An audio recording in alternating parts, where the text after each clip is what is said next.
তো হ্যালো বন্ধুরা, আশা করি সকলে ভালো আছো এবং সুস্থ আছো। তো দেখো, আমি অনেক দিন থেকে ভিডিও করি না, তার একটা কারণ আছে। দেখো, ভিডিও করলে অনেকটা সময় লাগে এবং সেটার এডিটের ব্যাপার আছে, অনেক সময় যায়। এর জন্য আমি ভিডিও করি না অনেক দিন থেকে, পড়াশোনার উপর ফোকাস করছি। তো যারা ভিডিও করে কিভাবে করে জানি না, কতটা সময় তারা ম্যানেজমেন্ট করতে পারে পড়াশোনার জন্য। তো আজকে সেটা বিষয়ে বলবো না, কারণ নিজস্ব ব্যাপার ওদের, কারণ পোর্টফোলিও করতে লাগে না। এদিকে তোমার পড়াশোনার সঙ্গে সঙ্গে তাদের একটা লাইফ ক্যারিয়ার সেট হচ্ছে, সেটা ঠিক। কিন্তু দেখো, সবাই বলতেছে যে এক্সাম সেপ্টেম্বর মাসে হবে, তো সেটার এখনও কোনো প্রমাণ পাওয়া যায়নি। তো হতে পারে। এবার দেখো, যেহেতু 2026-এ ভোট আছে বিধানসভা, তো সেই সত্ত্বে পরীক্ষা নিতে পারে সেপ্টেম্বরে। ঠিক আছে, যদি সেপ্টেম্বরে পরীক্ষা না নেয় তাহলে খুব টাফ হয়ে যাবে ভোটের আগে জয়েনিং করা। তো সেটা সবাই জানো আর সেটা শুনে আসছো সবাই। কিন্তু এখন দেখো, ভাইরাল হচ্ছে যে সেপ্টেম্বর মাসে পরীক্ষা হবে, সেপ্টেম্বর মাসে পরীক্ষা। হ্যাঁ, হতে পারে, 100% হতে পারে, কিন্তু সেটা প্রিপারেশন তোমরা কি নিচ্ছ? তো বেশি ভিডিও না দেখে তোমরা প্রিপারেশন নাও। দেখো, আমি আমার ভুলটা বুঝতে পেরেছি, ভিডিও করে বহুত সময় যায়, আমি নিজে দেখেছি সেটা। তো ওই সময়টা যদি তোমরা তোমাদের পড়াশোনায় দাও সময়টা, তাহলে অনেক লাভ হবে। আর আজকে আমি ভিডিও করছি কারণ এই সময় আমি মক টেস্ট দিই, আর আজকে আমার মক টেস্টটা শেষ হয়ে গেছে। মক টেস্ট আমার অর্ডার দেওয়া হয়েছে, মক টেস্ট আসবে কাল পরশু। তো আমি তখন থেকেই মক টেস্ট, কারণ মক টেস্ট দেওয়া, অ্যানালিসিস করা একদম রাত 10টা হয়ে যায় আমার, সময় লাগে অ্যানালিস করতে। দেখো, মক টেস্ট দেওয়াটা বড় কথা না, মক টেস্টটা যেখানে নেগেটিভ আসে, যে কোশ্চেনটা ভুল হয়, ওই কোশ্চেনটার রিলেটেড 3-4টা কোশ্চেন সলভ করতে লাগে।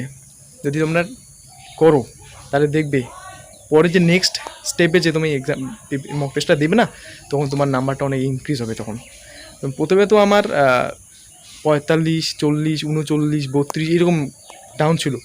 এখন কালকে আমি একটা দিয়েছিলাম, আমার রাইট হয়েছিল 67 আর রং হয়েছিল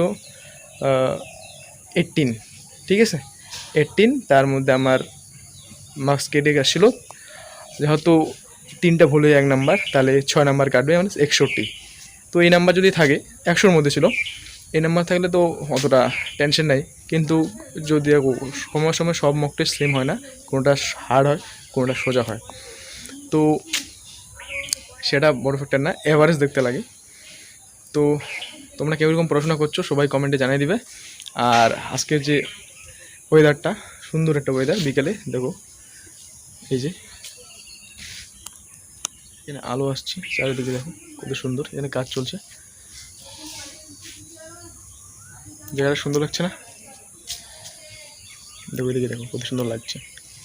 দেখো, ওয়েদারটা ওখানে ভালো দেখা যায়নি, এর জন্য আমি একবার ভিডিও করে তোমাদের দেখাচ্ছি কত সুন্দর ওয়েদারটা আজকে।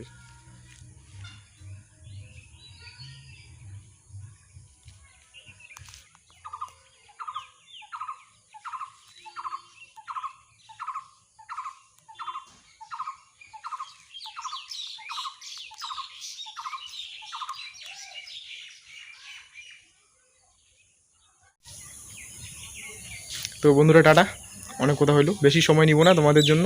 এই 3 মিনিটে অনেক কথা তোমরা বুঝতে পারছো। তো পড়াশোনা করো সবাই, বহুত কম্পিটিশন হতে চলেছে এবার, আর দেখা হবে পরীক্ষার সময়। ঠিক আছে, টাটা।